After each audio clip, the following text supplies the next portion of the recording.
حجر اسود کے بارے میں آپ کو بتاؤں، یہ جنتی پتھر ہے، جنتی یاقوت، پہلے بہت جگمگ جگمگ کرتا تھا، نورانی تھا، اللہ پاک نے اس کا نور چھپا دیا۔ اگر ایسا نہ ہوتا، اللہ پاک اس کا نور نہ چھپاتا تو حجر اسود مشرق و مغرب کو چمکا دیتا۔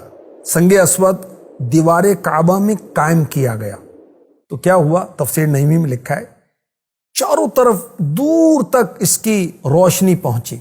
اب جہاں جہاں اس کی روشنی پہنچی تو یہ قائم ہوئی حدود حرم۔ یاد رکھیے کہ مکہ شہر سے بڑھ کر حدود حرم ہے۔ سنگ اسود اب تو یہ کالا پتھر ہے، پہلے سفید تھا۔ کالا کیسے ہوا؟ مفتی صاحب نے لکھا کہ گناہ گاروں کے ہاتھوں سے یہ سیاہ ہو گیا۔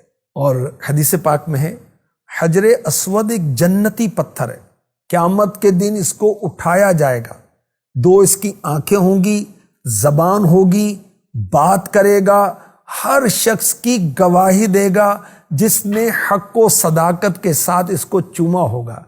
میرے نبی، پیارے نبی مکی مدنی صلی اللہ علیہ وسلم اکثر اس کو چوما کرتے۔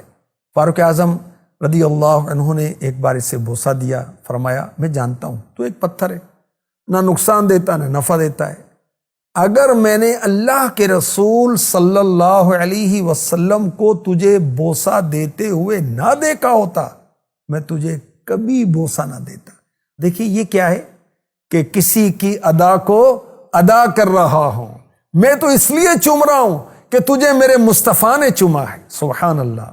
حضرت علی رضی اللہ عنہ عرض کی یہ نفع بھی دیتا ہے نقصان بھی دیتا ہے۔ فاروق اعظم نے ارشاد فرمایا اے ابو الحسن یہاں آنسو بہائے جاتے ہیں، دعائیں قبول ہوتی ہیں۔ حضرت علی رضی اللہ عنہ عرض کی یہ نفع و نقصان اللہ کی اجازت سے دیتا ہے۔ فاروق اعظم رضی اللہ عنہ پوچھا وہ کیسے؟ حضرت علی رضی اللہ عنہ نے عرض کی وہ یوں کہ اللہ پاک نے جب آدم علیہ السلام کی اولاد سے عہد لیا تو اس عہد نامے کی ایک تحریر لکھ کر اس پتھر کو کھلا دی۔ اب یہ ایمان والوں کے لیے وفائے عہد کی گواہی دے گا، کافروں کے خلاف انکار کی گواہی دے گا۔ حجر اسود کو بوسہ دیتے وقت لوگ جو کلمات پڑھتے ہیں ان کا یہی معنی ہے۔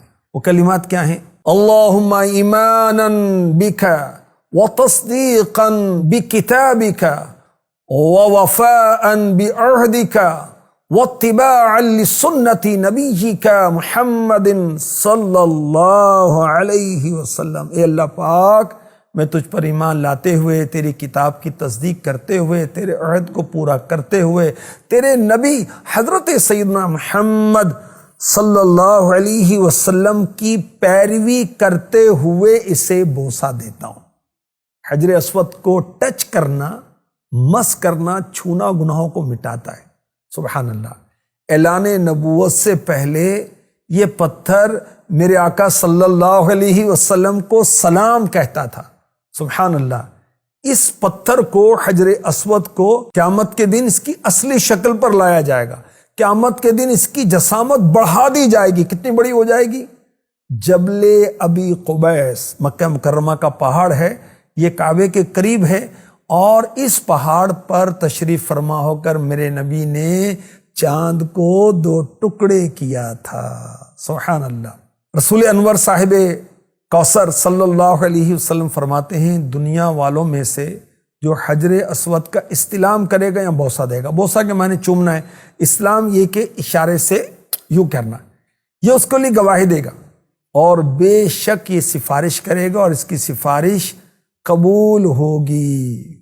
حجر اسود باب و میزا بو مقام و ملتزم اور غلاف کعبہ کے رنگی نظاروں کو سلام اور غلاف کعبہ کے رنگی نظاروں کو سلام۔ صلو علی الحبیب صلی اللہ تعالی علی محمد۔